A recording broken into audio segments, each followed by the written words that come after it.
Victoria Whitman's mansion glittered with wealth that night. A sprawling estate of marble floors and chandeliers, it radiated the kind of power only money could buy. Politicians, businessmen, and socialites gathered in her living room, their laughter mingling with the soft clinking of champagne glasses. For them, this was another night of indulgence. But for Carmen Santos, the maid who had worked in that house for 2 decades, it was another evening of quiet servitude. At her side was her son, Diego, a 17-year-old boy with sharp eyes that missed nothing. He had come only to help his mother, carrying trays of food and clearing glasses while the wealthy guests reveled in their comfort. Then came Victoria's voice, sharp, commanding, laced with arrogance. "Diego," she called, her words cutting through the hum of conversation. Every guest turned to look. Diego froze for a moment, balancing the tray in his hands before stepping forward. Victoria's manicured hand gestured toward the chessboard that sat like a trophy on the Italian marble coffee table. "Why don't you show us how you play chess in the slums?" she mocked, her lips curling into a smile that was more cruel than kind. A ripple of laughter spread through the room. A hotel magnate leaned to his wife and whispered, "I bet he doesn't even know the knight moves in an L."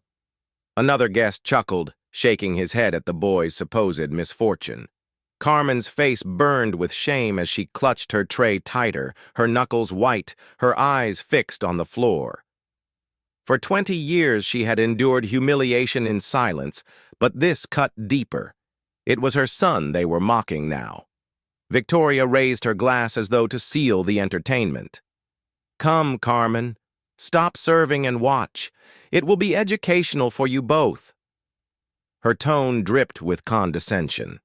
The room chuckled in approval, except for one congresswoman near the window who frowned slightly and muttered, "Isn't this a bit cruel?" But Victoria waved her off. "Nonsense. He'll get to tell his friends he played in a real mansion."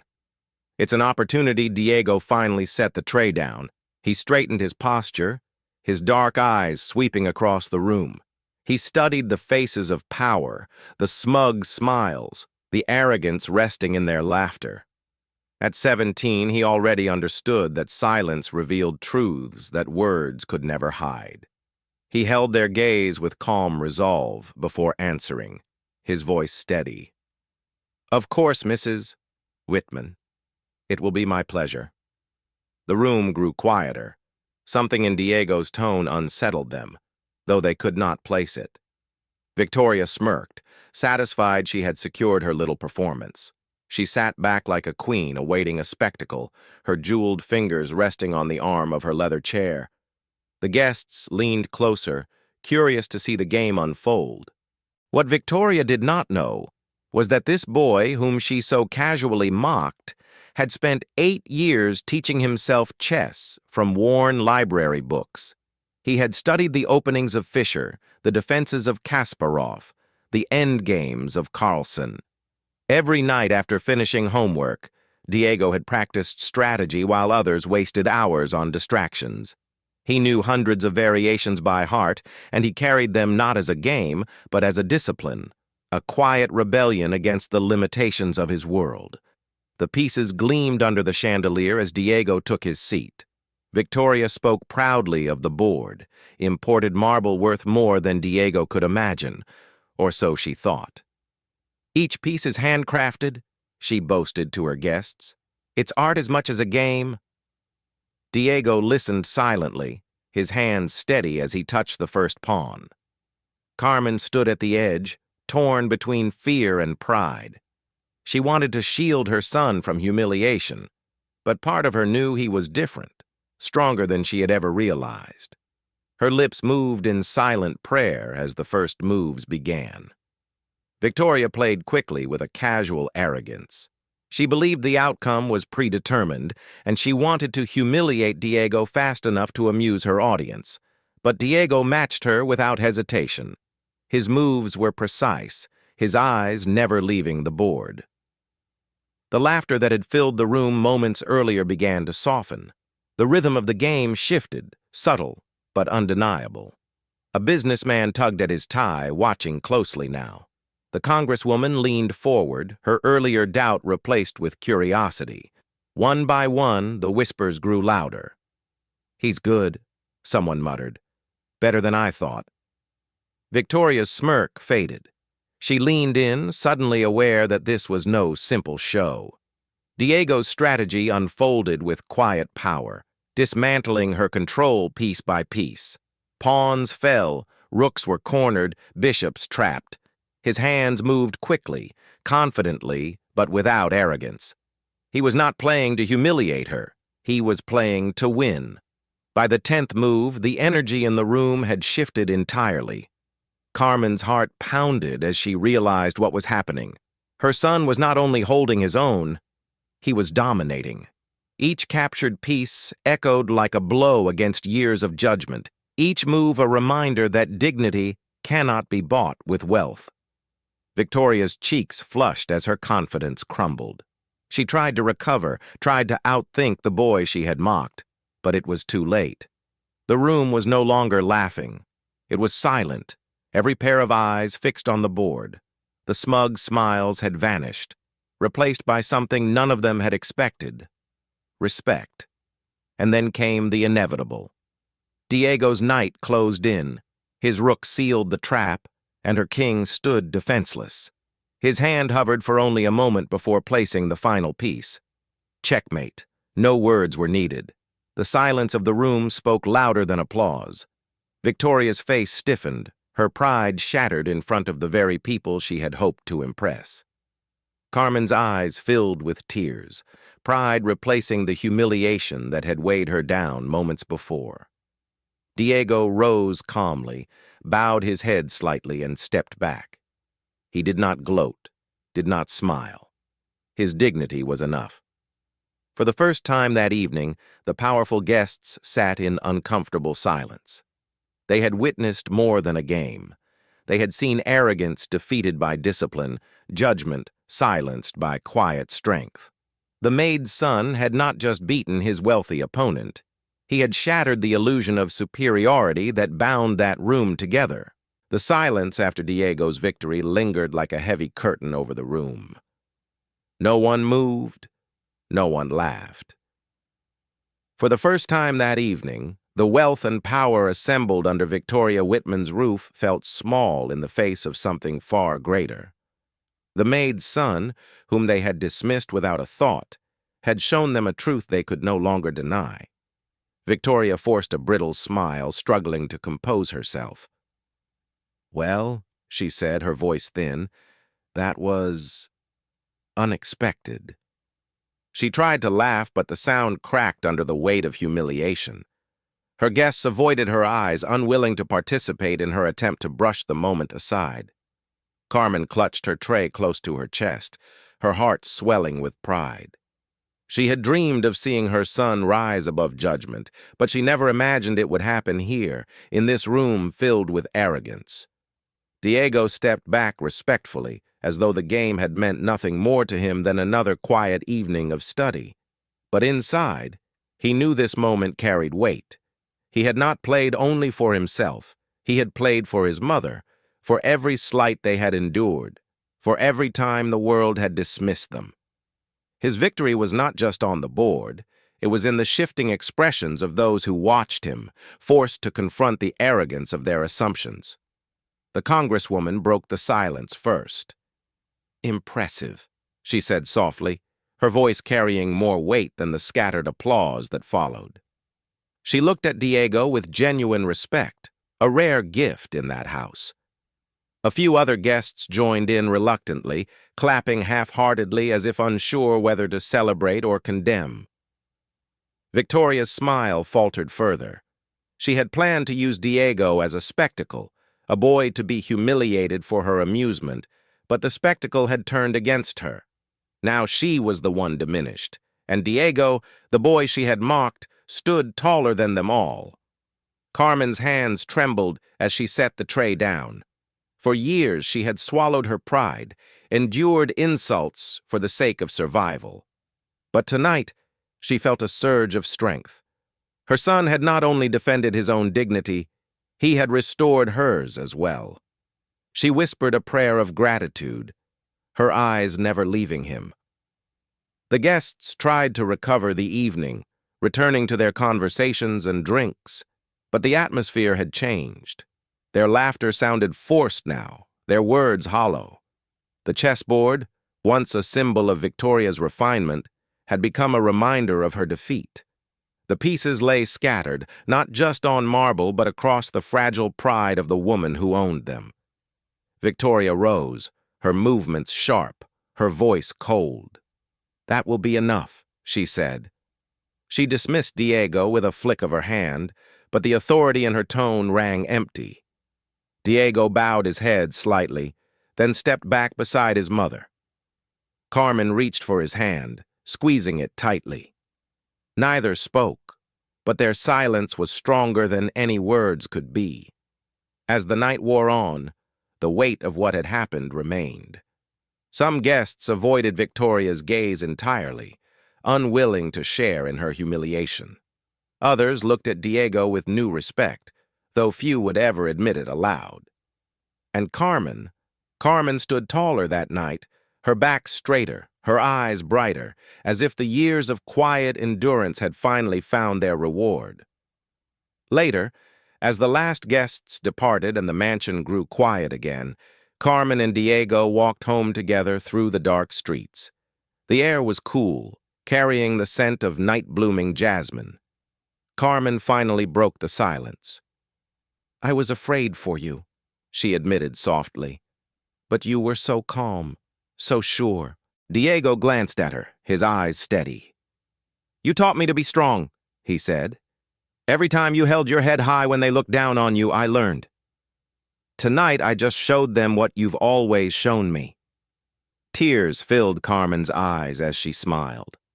In that moment, she knew her years of sacrifice had not been in vain. Her son was not only intelligent, he was resilient, disciplined, and unshakable.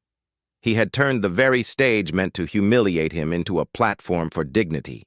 For Diego, the game was more than victory. It was proof that knowledge, discipline, and quiet strength could rise above prejudice. He did not need to shout, to argue, or to prove himself with anger. His actions spoke louder than words. And though he returned to his modest home that night, in his heart he carried something greater than wealth. He carried dignity that no mansion could contain. But the story did not end there. Word of what had happened began to spread among those who had witnessed it. Some told the tale with admiration, others with discomfort, but none could ignore it. The maid's son had beaten the wealthy socialite at her own game, in front of her peers. It became a whisper that moved through circles of power, a reminder that arrogance could be humbled in the most unexpected ways. Victoria, on the other hand, could not escape the shadow of that night.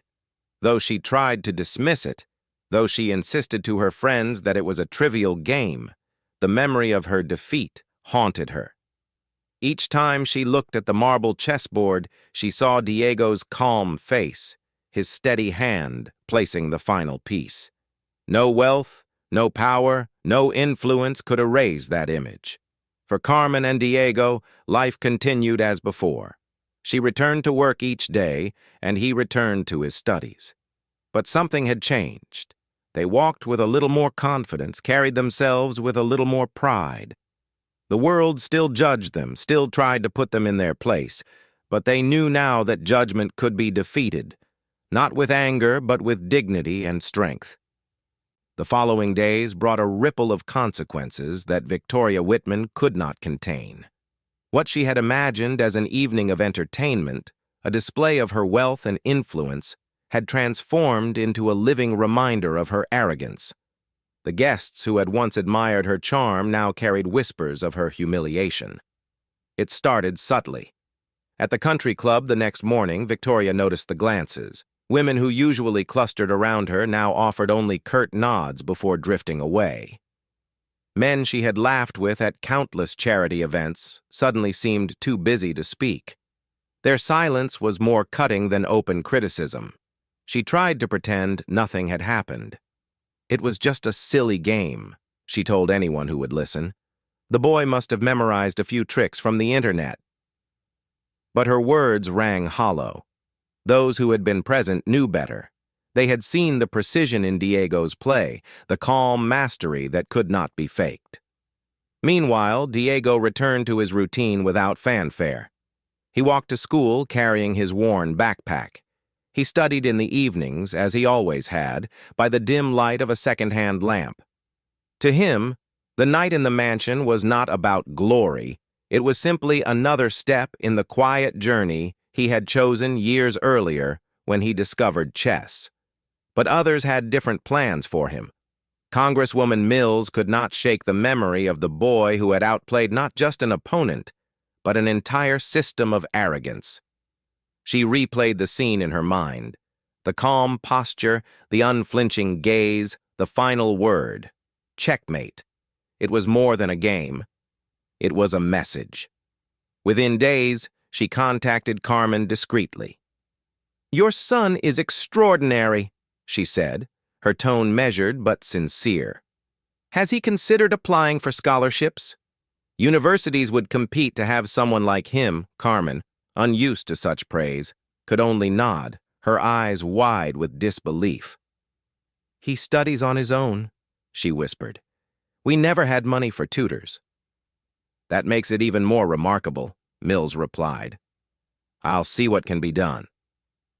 Word spread faster than Carmen could have imagined. A guest who had filmed parts of the evening shared them quietly with a journalist friend. Soon the story appeared online, not just as gossip, but as an article that struck at the heart of privilege. Maid's son outsmarts millionaire hostess in Beverly Hills chess match. The headline captured attention, and the details drew readers deeper. Descriptions of the arrogance, the laughter, the casual prejudice, all contrasted with Diego's calm intelligence. Comments poured in by the thousands. Genius has no color. She tried to humiliate him, and he destroyed her with brilliance. This young man deserves every opportunity in the world. The video clips went viral. Millions watched Diego quietly place the final piece, heard him utter the soft word checkmate, and saw Victoria's trembling hands on the fallen king. For many, it was more than a chess game. It was a symbol of justice.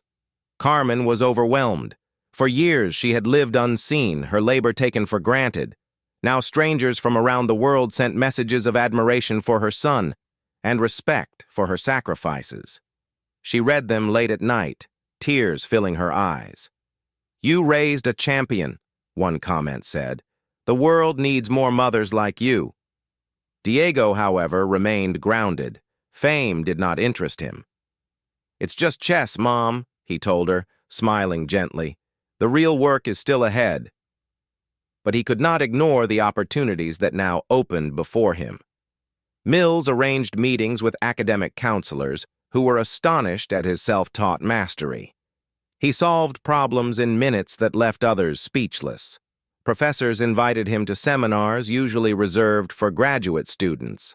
At every step, Diego carried himself with the same quiet dignity that had silenced the mansion that night. Victoria, meanwhile, found herself increasingly isolated. Her friends no longer returned her calls. Charities distanced themselves, fearing the stain of association. Even Hamilton, who had defended her for years, declined her invitations. "You brought this on yourself, Victoria," he said bluntly. "People can forgive arrogance, but not cruelty." For the first time in her life, she experienced what it meant to be judged and excluded. She told herself she was still powerful, still wealthy, but the walls of her mansion felt colder with every passing day. And each time she saw the chessboard, she was reminded of the boy she had tried to belittle and the lesson she had refused to learn. Carmen noticed the change in her employer. The once proud woman walked with less certainty, spoke with less conviction. There were no more mocking comments, no more attempts to assert dominance. Instead, there was silence, a silence born of defeat. One evening, as Carmen prepared to leave, Victoria stopped her. For a long moment, she said nothing. Then, in a voice stripped of its usual confidence, she murmured, "Your son. He is remarkable." Carmen met her gaze, her expression calm. "I've always known," she replied, and walked away without waiting for more. For Diego, the story was never about revenge. It was about proving that dignity could not be bought or destroyed. Each morning he rose early, studied harder, pushed further. He knew that the game he played that night was not the last. Life would place many boards before him, boards filled not with chess pieces, but with challenges of opportunity, prejudice, and perseverance. And just as on the marble squares of Victoria's table, he would meet them with calm strategy, with patience, with strength born of sacrifice. The world was beginning to notice. Universities called, scholarships were offered, interviews were requested. Yet Diego never forgot the night it all began, the night he turned an insult into inspiration, a game into a symbol, and prejudice into respect. His mother's words guided him still. "Remember your worth," she had said, and with each step forward, he carried that truth, stronger than any applause. Diego's story was picked up by major newspapers, then by television segments, and finally by global outlets. What began as whispers in a mansion had become a narrative that challenged people everywhere to reconsider their own biases. "Genius comes from anywhere," one headline declared. Another called Diego the boy who checkmated prejudice. For Carmen, the attention was overwhelming. She had spent her life invisible, blending into the background, surviving on long hours and quiet endurance. Now people greeted her on the street with respect. Neighbors she barely knew offered congratulations. A small grocery store owner pressed a bag of fruit into her hands one morning. "For your son," he said with a smile. She accepted with gratitude, but also with humility. Fame was never her goal. Her only dream had been to give Diego the chance she never had, and now that chance was blossoming before her eyes. Diego remained calm through it all. While others marveled at his talent, he kept his focus on discipline. "Attention fades," he told his mother one evening as they shared a simple meal. "But knowledge, strategy, those last forever." His words carried a wisdom beyond his years, echoing the resilience he had learned from her. Then came the letter that would change everything. A prestigious university, known worldwide for producing some of the greatest minds in science and mathematics, offered him a full scholarship. The letter praised not only his intellect, but his perseverance and character. "You are the kind of student who inspires others," it read. Carmen held the letter in trembling hands, tears streaming down her face. For years, she had prayed silently as she scrubbed floors and polished glass. Now, her prayers had taken shape in her son's future. She hugged him tightly, whispering, "This is your time." The night they prepared to leave for the university, Carmen and Diego walked one last time past the mansion where everything had begun. The lights were dim now, fewer parties, fewer cars. The once bustling home stood as a hollow monument to pride. Diego paused, gazing at the gates. "Do you ever think she regrets it?" he asked softly. Carmen shook her head. "Some people learn through loss, others through humility. Whether she regrets it or not, we don't carry her judgment anymore. We carry our own dignity." He nodded, absorbing her words. Then, with one last look, they walked away, not as maid and son, but as a family rising above the shadows that once tried to define them. At the university, Diego thrived. He joined chess clubs, yes, but he also explored mathematics, philosophy, and history. Professors marveled at his sharp questions and his ability to see patterns where others saw only confusion. Students gravitated toward him, not because of his fame, but because of the quiet strength he carried. Yet Diego never allowed success to distance him from where he came from. He often returned home on weekends, helping his mother with chores, sitting with her over cups of coffee, and reminding her that every step he took was built on her sacrifices. "I want you to stop working," he told her one day. "You've done enough." But Carmen only smiled. "Work is not my burden, Diego. My burden was the silence, the way they made me feel small. That burden is gone now. What I do with pride." Back in the wider world, Diego's story continued to inspire. Documentaries were made, books written, lectures given. His name became a symbol not of wealth or privilege, but of perseverance and dignity. Schools used his story to teach children that brilliance can come from anywhere, that every person deserves respect, no matter their background. Victoria Whitman, meanwhile, faded into obscurity. She sold the mansion eventually, unable to bear the memories etched into its walls. She moved quietly to another city, stripped of the influence she once commanded. Few remembered her parties, her arrogance, or her wealth, but many remembered the night she was humbled by the boy she had mocked. And that, perhaps, was the greatest irony. Her legacy was not her riches, but the lessons she unwillingly taught. Diego, now older, often reflected on that night. "It wasn't the victory itself that mattered," he told a group of students during a lecture years later. "It was the reminder that respect is not given by others, it's carried within you. No one can take your dignity unless you let them." The audience sat in silence, hanging on his every word. For them, he was not just a chess prodigy or a scholar. He was living proof that resilience and integrity could outshine any prejudice. Carmen, watching from the front row, felt her heart swell. She had once feared her son would be crushed by the weight of judgment. Now, she saw him lifting others with his strength. Their story, though rooted in struggle, had become a beacon. It told the world that humility could be defeated, that silence could be broken, that a Maid son could rise to heights that wealth could never guarantee. And for every person who had ever been overlooked, dismissed, or judged unfairly, Diego's journey was a promise. You are more than the labels they give you. So, as this story closes, let its lesson remain with you. True power is not in money or titles. It is in dignity, resilience, and the courage to face prejudice with strength. If this story touched you, don't let it end here. Subscribe to this channel for more powerful stories of resilience and justice, and share your thoughts in the comments. Your voice matters just as much as Diego's did that night. Together we can keep these stories alive.